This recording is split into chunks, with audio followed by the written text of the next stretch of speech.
নমস্কার সবাইকে। এখন আমি দাঁড়িয়ে আছি ইন্ডিয়ার ভারতের লাস্ট ভিলেজ, শেষ। এ বাবা, না না, গ্রামটা শেষ হয়নি, দাঁড়ান। তার আগে আপনাদেরকে একটু দেখিয়ে দিই দ্য ল্যান্ড অফ অ্যাপেলস। এত আপেল বিয়ের পর এই প্রথম রণিতার আমি একসাথে। কিন্তু একসাথে কোথায়? শুধু সাংলা ভ্যালিতে না, তার সাথে এমন এক গ্রামে যার থেকে একটু এগোলেই হলো ইন্ডিয়ার তিব্বতের বর্ডার। ওই পাহাড়গুলোর পিছনে হলো চায়না। এই এপিসোডেও কিন্তু আমাদের পাশে থাকছে বাসপা নদী, ঠান্ডা, আর সাথে থাকছে আমাদের বোকা বোকা কথা, স্পিতি ভ্যালি আসবো আর ঠান্ডা থাকবে না সে কি করে হয়। তার সাথে অবশ্যই থাকবে 500 বছর পুরনো মন্দির, দুর্গ আর অনেক কিছু। আর তারপর এগোবো, আরো এগোবো, সেই সোনালী হিমালয় কিভাবে দেখবো না হলে। তার জন্য আমাদের আগে শুরু করতে হবে স্পিতি ভ্রমণের এপিসোড 2। Let's go.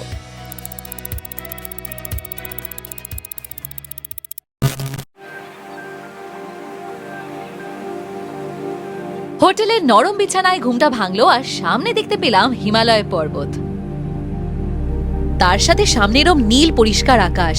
আরে এদিকে তো দূষণ কম, যেটা আপনারা আগের এপিসোড থেকে বুঝে গেছেন। ও এখনো দেখেননি? তাড়াতাড়ি গিয়ে দেখে আসুন, এই দেখুন এও যাচ্ছে।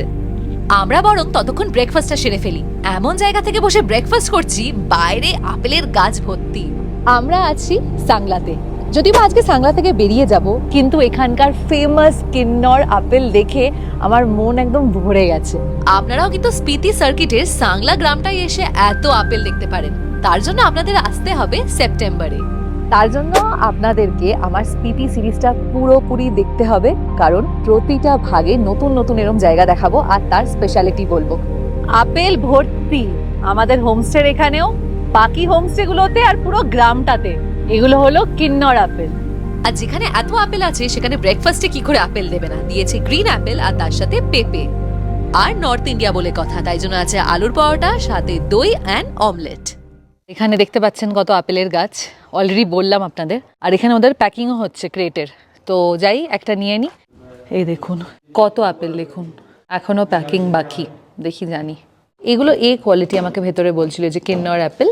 আর এখানে যেগুলো ক্রেটে রাখা, এগুলো হলো পড়ে গেছে, ওগুলো তুলে রেখেছে, অত ভালো কোয়ালিটি হবে না। ওয়াও, একদম ডার্ক, একদম আমাদের ওখানে কত দাম নেয় জাস্ট দেখুন।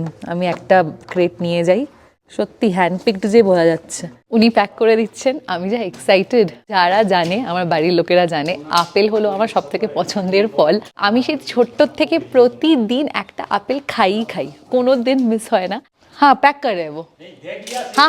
हाँ बढ़िया देख लिया। হ্যাঁ দেখ লিয়া, একদম ঠিকভাবে দেখে নিয়েছি আপেলগুলোর কোয়ালিটি। আর এবার বেরিয়ে পড়লাম আজকের সাইট সিইং এর জন্য। এমন এক জায়গা যেখানে রোদ্দুর মারাত্মক, কিন্তু 1 সেকেন্ডের জন্য দেখবেন না গায়ের থেকে শীতের পোশাক সরছে, এতটাই ঠান্ডা। নিয়ে নিয়েছি আপেল। কত নিল বলছি? 10 কেজি নিয়েছি, 900 রুপিস নিল। আমি বললাম 800 নিতে, বাট উনি প্রথমে 1000 বলছিলেন, তো 900 নিল। তাও অনেক কম। এই আপেল আমাদের কলকাতায় কততে পাওয়া যায় আপনারাও জানেন। সিমলা আপেল বলুন, কিন্নর আপেল বলুন, কত করে পাওয়া যায় আপনারা সবাই জানেন। যে বাজার থেকে কিনুন বা ওই স্মার্ট বাজার ওইসব থেকে কিনুন। আজকে আমরা প্রথমে চলে যাচ্ছি চিটকুল দেখতে, যেটা আগে আপনাদের বললাম। তো 10:30 নাগাদ বেরিয়েছি, যাওয়া যাক, দেখি কতক্ষণ লাগে, কখন গিয়ে পৌঁছাই। কিন্তু আমাদের কোনো তাড়া নেই। স্পিতি সার্কিটের ভ্রমণ যখন আপনারা করবেন, রাস্তাটাই কিন্তু আসল অ্যাট্রাকশন। সাংলা থেকে চিটকুলের দূরত্ব মাত্র 28 কিলোমিটার, কিন্তু এই পথটুকু পেরোতে আপনাদের মনে হবে আপনারা অন্য কোনো জগতে চলে এসেছেন। এখন পেরোচ্ছি রাকছাম গ্রাম। আশেপাশে দেখুন বিশাল বড় হিমালয় পর্বত, আর তার সাথে দেওদার আর পাইন গাছে ভর্তি। কিন্তু যত উচ্চতা বাড়ছে তত কিন্তু গাছপালার রং বদলাচ্ছে। এখন আমরা যে যাচ্ছি চিটকুলের পথে, এখানে দাদা দেখালেন এমন একটা জায়গা, ওই দিকে মাঠে, ওখানে না পুরো একটু পিঙ্ক কালার লাগছে, গোলাপি রং লাগছে। কারণ যে ওখানে যে সবজিটা ওঠে, ওটা দিয়ে এখানকার লোকাল মোমো তৈরি হয়। তাছাড়া এখানে আর কোনো সবজি ওঠে না, আলু ওঠে আর মটর, আলু আর মটর না, আর তাছাড়া রাজমা, যেটা হলো এখানকার স্পেশালিটি। জায়গাটা দেখে আপনাদের যতই সবুজ লাগুক, ফসল এখানে খুবই কম। আচ্ছা, আমি আর বেশি কথা বলবো না, আপনাদের রাস্তাটা দেখাই আর তারপরে সোজা চলে যাই চিটকুলে।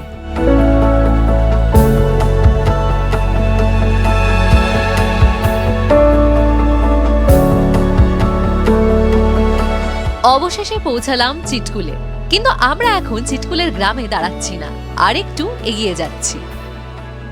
চিটকুল মানেই চারিদিকে রুক্ষ কিন্তু তুষার শুভ্র পাহাড়ের মেলা। আমাদের যেমন আটার ময়দা হয়, ওইরমই এই সোনালী ফসলটা দেখছেন, এইটা হলো বাকহুইট। সোশ্যাল মিডিয়ার যুগে এই চিটকুলের গ্রাম আর নেই সেই হিমাচল প্রদেশে লুকিয়ে থাকা জায়গা। এখন এখানে হয়ে গেছে অনেক হোমস্টে আর রিসর্টস। আর এইসব ছাড়িয়ে আমরা এমন দিকে এগোলাম যেখানে আছে আমাদের ইন্ডিয়ান আর্মির পোস্ট। চিটকুলে তো অলরেডি ঢুকে গেছি, আপনারা দেখলেন, যেটা হলো ইন্ডিয়াজ লাস্ট ভিলেজ। আর এখন আমরা যে জায়গাটায় দাঁড়িয়ে আছি এখানে হলো আমাদের আর্মির পোস্ট। তো এখানে পারমিশন করাতে হবে, কারণ যে আমরা যাতে আরো আগে যেতে পারি এখানে আধার কার্ড লাগবে। আগে কিন্তু এই যে জায়গাটা এতটা পর্যন্তই পারমিশন ছিল, তারপরে এখানকার যে মিনিস্টার উনি এখান থেকে আরো 7-8 কিলোমিটার পারমিশন দিয়ে দিয়েছে। তো আরো আগে যাওয়া যায়, কিন্তু তার জন্য এখানে আগে পারমিশন করিয়ে নিতে হবে। এই দেখুন, এই পাসটা দেবে, আমাদের আইডি কার্ডের নাম্বার নোট করে নিল, কোথা থেকে এসেছি, নাম। এটা গাড়িতে মানে একটা গাড়িতে একটা হলেই হবে। তো রনেত এটা গলায় পড়ে আছে। আর আর্মির ওই জায়গাটা আমি ভিডিও করিনি, বিকজ ওখানে অ্যালাউড না বলে। এবার আগে আরো ভিডিও বানাবো।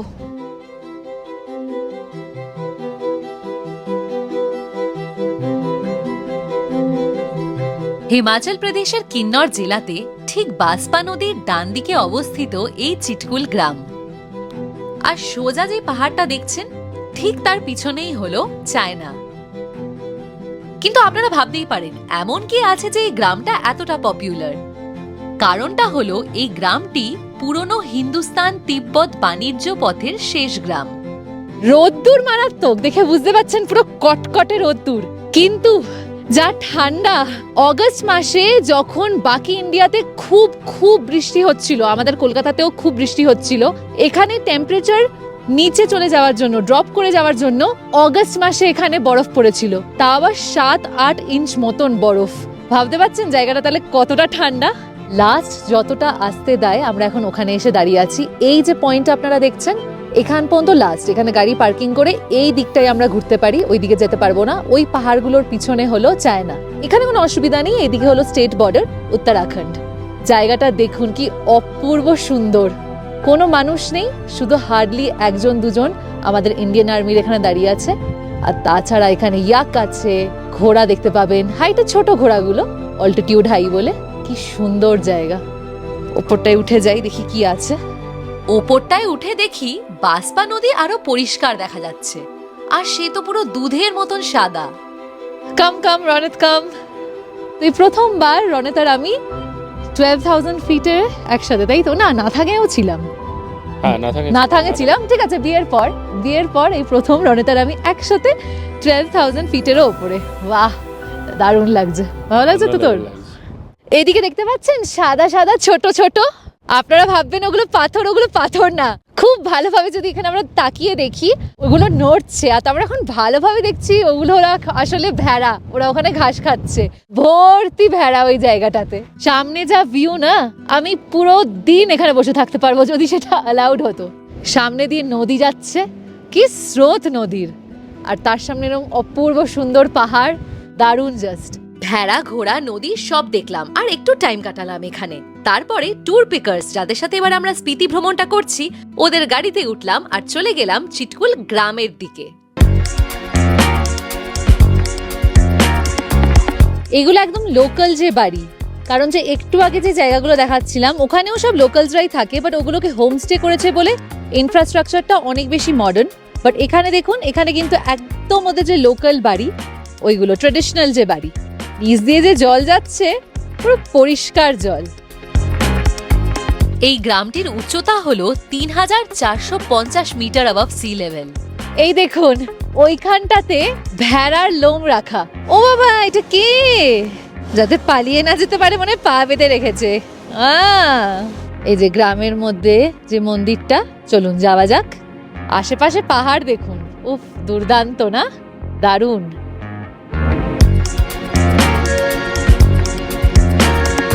আমি জানি যে চিটকুলের বিশেষ আকর্ষণ হলো স্লেট, পাথর বা কাঠের তৈরি এই বাড়িগুলো, কিন্তু তার থেকে বেশি আমার আকর্ষণীয় লেগেছে এখানকার মানুষ, লোকজন আর অবশ্যই কুকুর।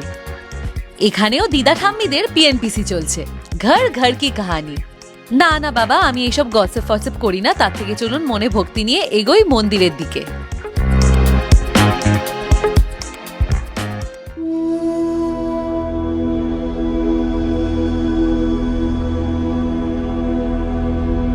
গ্রামের ঠিক মাঝখানে দাঁড়িয়ে আছে প্রায় 500 বছর পুরনো মাথি দেবীর মন্দির।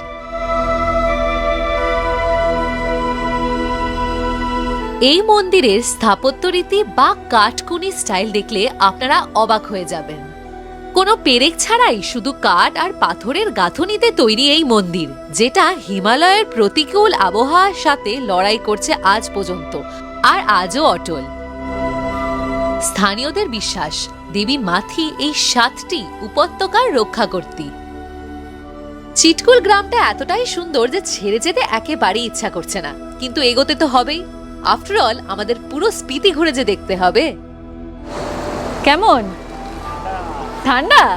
ও, ফেরার পথে আমিও নেমেছিলাম নদীর পাড়ে। হ্যাঁ, শুধু রনের জলে হাত দেবে আর আমি দেবো না, সে কি করে হয়?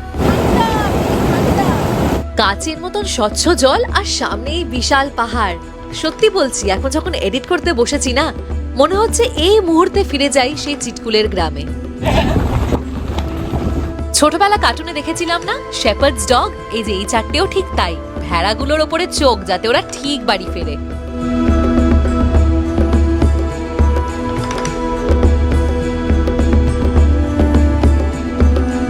বেশ মজা আসছিল জানেন তো, গাড়িতে বসেই ডিরেক্টলি আমরা ভেড়া আর ছাগল চড়াচ্ছিলাম। এই করতে করতেই আমরা পৌঁছে গেলাম সাংলাতে। লাঞ্চ করতে এসেছি তো আমরা যখন ফিরছি চিটকুল থেকে, আমরা কিন্তু সেই সাংলা দিয়েই ফিরছি। আর সাংলা দিয়ে ফিরছি বলে এখানে যে বাজার, যেটা আপনাদেরকে আগের এপিসোডে দেখিয়েছি, যারা যারা দেখেননি অবশ্যই আমার প্লেলিস্টে গিয়ে এপিসোডটা দেখে নেবেন, স্পিতির ফার্স্ট এপিসোড। তো ওখানে না, এখানে সাংলা বাজারে যেই আমরা টিবেটিয়ান রেস্টুরেন্টটা এসেছিলাম, ছোট্ট একটা ফুড সেন্টার ক্যাফে টাইপের, লাঞ্চটাও ভাবলাম ওখানেই করে নিই। ফ্রাইড রাইস নিয়ে নিয়েছি আর চিকেন মোমো নিয়ে নিয়েছি। আর টিবেটিয়ানদের হাতে এইসব রান্না খুবই ভালো হয়, তাই জন্য আমি তো এই জায়গাটা রেকমেন্ড করবো। এবার চলুন আপনাদের দেখিয়ে দিই সাংলাতে দেখার কি আছে। ওই বাড়িগুলো দেখছেন, ওইটাই হলো সাংলা। ওখান থেকে আমরা খেয়ে দিয়ে গাড়িটা একটু এগিয়ে এসে এখানটায় রেখেছে। এবার এই জায়গাটা হেঁটে আসতে হয়। আর এখানটা দেখুন, আপেলের গাছ ভর্তি, দেখতে পাচ্ছেন? এই দেখুন, সবকটা গাছে কিন্তু আপেল আছে। আর এই আপেলগুলো ওরা অক্টোবরে তুলবে।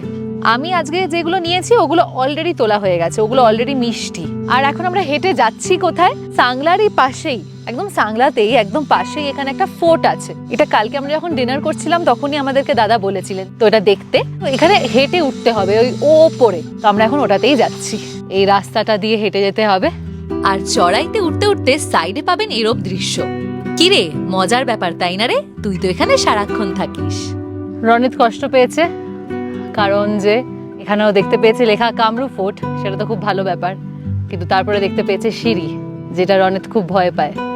কিন্তু যেটা বলে ডরকে আগে জিত হে, এইটা রনের তোর জন্য। চল ঝটপট উঠে পড়ি এই সিঁড়িগুলো দিয়ে আর দেখে আসি দ্য বিউটিফুল কামরু ফোর্ট।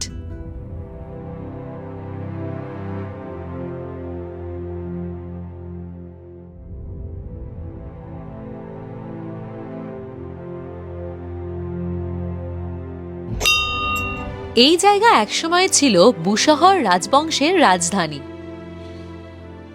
এই মন্দিরে প্রবেশ করার একটা বিশেষ নিয়ম আছে। আপনাকে মাথায় পরতে হবে হিমাচলি টুপি আর কোমরে বাঁধতে হবে একটা কাপড় বা বলতে পারেন গাছি। এই দুর্গের বিশেষত্ব হলো এর গঠনশৈলী, পুরোটাই পাথর আর কাঠের স্তরে স্তরে সাজানো। ফাইনালি দুজনে এই ট্রিপে হিমাচলি টুপি পরলাম। আমরা কিনিনি, এই মন্দিরের কমিটি থেকেই দিয়ে দেয়। এই দুর্গের একদম উপরের তলায় অধিষ্ঠিত আছেন দেবী কামাখ্যা। এখানে আর্কিটেকচার খুবই সিমিলার, সেই কাঠের কাজ আর তার উপরে কার্ভিং করা। এইটা হলো মেন মন্দির। এইটা যা মনে হচ্ছে মেন যে ফোর্টটা, কেন ফোর্ট হওয়া উচিত সব থেকে উঁচু, যাতে নিচে পুরো শহর বা গ্রাম দেখা যায়। তো এটা দেখে তো তাই লাগছে, বোঝাও যাচ্ছে যে এটা সব থেকে পুরনো। এই টুপিটা পরে কিন্তু বেশ মজা পেলাম, কেন যে সিমলাতে যখন আমরা গেছিলাম আগের বার, যে সিমলা কাসল মানালি ঘুরলাম, এই টুপিটা কিন্তু পরিনি। রনিতকে আমরা পরিয়েছিলাম, বাট আমরা আর পরিনি, আমি আর আমার শাশুড়ি মা। আর এখানে তো পড়তে হবেই, তাই জন্য পরে নিলাম। চলুন ভেতরে যাওয়া যাক। এইটা হলো মন্দিরটা, তো যাই। আর এই মন্দিরে ভিডিওগ্রাফি অ্যালাউড, তাই জন্যই করা হচ্ছে।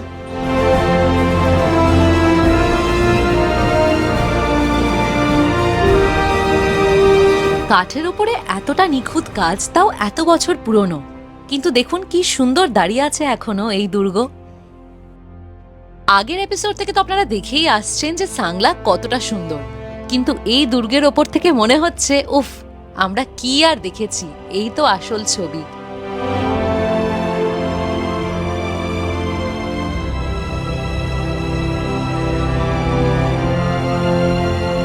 সাংলাকে বিদায় জানিয়ে কল্পার দিকে এগোচ্ছি, আর আপনারা দেখতেই পাবেন কিভাবে আস্তে আস্তে গাছপালা আরো কমে যাচ্ছে।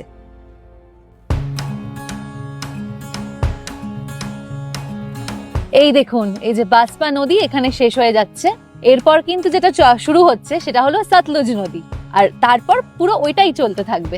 আগের দিন যখন আমরা আসছিলাম সাংলা, তখনও আমরা দেখেছিলাম এই যে এখানে শেষ। শান্ত বাসপাকে বিদায় জানাচ্ছি, এবার আমাদের চলতে হবে দুরন্ত সতলুজকে নিয়ে। আপনারা যখন নারকান্ডার থেকে প্রথম দিন যে আসছেন সাংলা, তখন কিন্তু পুরো যে নদীটা দেখতে দেখতে আসবেন ওটা হলো সতলুজ নদী। তারপরে যে জায়গাটা আমি এক্ষুনি দেখালাম, ওখান থেকে শুধু কিন্তু বাসপা নদী শুরু হচ্ছে। আর যখন আমরা সাংলা পৌঁছেছিলাম, ওই যে নদীটা, ওইটা হলো বাসপা নদী।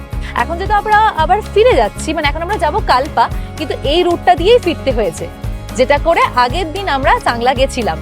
তো ওইটা দিয়ে যেহেতু ফিরলাম, এখন আবার উল্টো হলো, এখন আগে বাসপাটা শেষ হলো, এক দিয়ে আবার সতলুজ নদী শুরু হয়ে গেছে। এই দেখুন, আমরা ওই দিক দিয়ে এসেছিলাম, তো এবার আমরা চলে যাচ্ছি এই ব্রিজটার ওপর দিয়ে।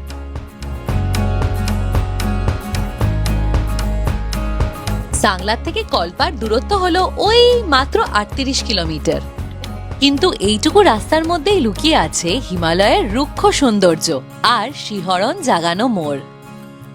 চোখের সামনে আপনারা এখন যে পাহাড়টা দেখছেন মেঘে ঢাকা, মেঘ না থাকলে ওখান থেকে আপনারা কিন্তু কিন্নর কৈলাস দেখতে পারতেন। আজকে হয়তো মেঘের জন্য দেখতে পেলাম না, কিন্তু আশা রইল কালকে যেন দেখতে পাই মহাদেবের পবিত্র বাসভূমি।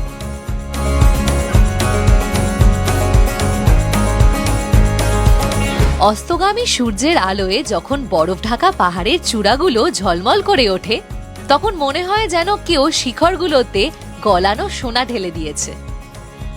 এখন আপনারা যে জায়গাটা দেখছেন, এইটা হলো রেকনপিও, কিন্নর জেলার প্রাণকেন্দ্র এই শহর। রেকনপিও পার করার পর পার করতে হবে এই ঘন পাইন বনের জঙ্গল। পাইন, দেওদার সব পেয়ে যাবেন এখানে। আর অবশেষে যখন মনে হবে যে এবার তো আপনারা আকাশ ছুঁতে পারছেন, তখন বুঝে যাবেন আপনারা পৌঁছে গেছেন কল্পায়। পৌঁছে গেছি কালপা, আর এখান থেকে দারুণ নাকি কিন্নর কৈলাস দেখা যাবে যদি ক্লিয়ার ওয়েদার হয়। যা বুঝতে পারছি, যা আমাদেরকে যোগীদা বললো ওইখানটায়, তাই তো ওইটাই তো লাগছে মনে হচ্ছে। দেখ, ওটাই লাগছে। দুটো পাহাড়ের মাঝখানে একটা ভি শেপে, তার মধ্যে একটা ছোট্ট শিবলিঙ্গ দেখা যাবে। তো দেখি, কালকে ক্লিয়ার ওয়েদারের জন্যই ওয়েট করতে হবে এখন। আমরা আছি এবারে হোটেল কৈলাস ভিউতে, আর এসেছি এবার আমরা ট্যুর পিকার্সের সাথে। চোখগুলো আরো ঘুমন্ত হয়ে আসার আগে দেখিয়ে দিই রুমটা। আমাদেরকে দিয়েছে 3rd ফ্লোরে, ভালোই ভিউ আরো বেটার পাবো, কিন্তু এখন তো কোনো আশাই নেই, এমনিও অন্ধকার হয়ে গেছে। একটু পরে তো এইটুকুনিও বা হালকা বরফ দেখা যাচ্ছে দূরে, ওটাও আর দেখা যাবে না। এইটা হলো করিডোর 3rd ফ্লোরের। চলুন আমাদের রুমটাই নিয়ে যাই, দেখাই। একটু পুরনো ধরনের আর্কিটেকচার। রুম নাম্বার কতটা এটা? ওকে, 304।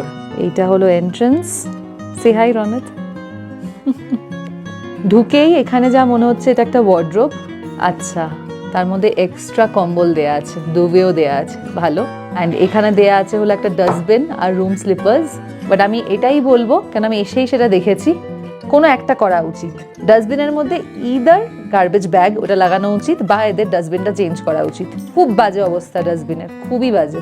আর এখানে আছে একটা কফি টেবিল আর দুটো চেয়ার। এদিকে আছে জানলা, আর এই জানলাটা দিয়ে বাইরের যে পাহাড়গুলো একটু আগে দেখালাম ওটার ভিউ পাবো। এখানে দুটো শেলফ, ঠিক আগেকার দিনের মতন না। এখানে একটা ছোট্ট আয়না। আচ্ছা, যেটা মেন সেটা দেখিয়ে দিই, কেন রুম তো বুঝেই গেছেন একটু পুরনো ধরনের। এইটা হলো বেড, কিং সাইজ বেড। এখানে আছে একটা বেড সাইড টেবিল। লোকাস না, আয় আয়, লোকাচ্ছিস কেন? এই দাঁড়া দাঁড়া, এইটা কি? এটা কি মানে এখানে ইদার টিভি থাকার কথা ছিল বা আয়না, মানে ব্যাপারটা একটু অদ্ভুত না? আপনারা আমাকে জানান, এটা কি আপনাদেরও একটু অদ্ভুত লাগছে আমার যেমন লাগছে? আর এইদিকে আছে জানলা, বেশ বড়। চলুন আপনাদের বাথরুমটা দেখিয়ে দিই। একদমই পুরনো, এগুলো মনে হয় অনেক আগে এদের বাড়ি ছিল, এখন এরা এগুলোকে হোমস্টে বা কিছু করে দিয়েছে। এই যে ওখানে WC আছে, আমি আর এখন ঢুকছি না। এই যে WC, এখানে আছে বেসন, এখানে হলো আয়না, সে আগেকার দিনের কাঠের আয়না, কেউ আবার টিপ লাগিয়ে দিয়ে গেছে। গিজার দেওয়া আছে অবশ্যই, এখানে এই টেম্পারেচারে লাগবে, আর শাওয়ার আছে। আপনাদেরকে রুম দেখিয়ে আমি চলে গেছিলাম ডিনার করতে। ছিল ফ্রাইড রাইস আর চিলি চিকেন। রুম আমার ভালো লাগেনি, কিন্তু খাবারের টেস্ট আমার এখানে দারুণ ছিল। ফ্রাইড রাইসটা খুব ভালো ছিল, চিকেনটাও খুব টেস্টি বানিয়েছিল। আজকের ব্লগটা এখানেই এন্ড হচ্ছে। এর পরের পর্বে অবশ্যই সকালটা শুরু হবে কালপাত থেকে, আর দিয়ে আমরা চলে যাব কাজা। ঠান্ডা আরো বাড়বে কিন্তু। স্পিতির সবকটা এপিসোড শেষ হওয়ার পর অবশ্যই থাকবে স্পিতি ভ্যালি ট্যুর গাইড, কিন্তু তার আগে আপনাদের জন্য রইল পার পারসন প্যাকেজ কস্ট। তার সাথে একদম ভিডিওর মানে সবকটা এপিসোড দেওয়ার পর আমি একটা স্পিতি নিয়ে ফুল ট্যুর গাইড দিয়ে দেব, যার মধ্যে বছরের কোন সময় ভিজিট করাটা বেস্ট, স্পিতিতে ওয়েদার কেমন থাকবে, কি ধরনের জামা কাপড় নিয়ে আসা উচিত, কোন কোন ওষুধ নিজের কাছে রাখলে ভালো, আর কটা ইম্পর্টেন্ট জিনিস অবশ্যই আপনাদেরকে জানাবো। তাহলে আজকের ব্লগটা এখানেই এন্ড করছি, দেখা হবে পরের পর্বে। বাই।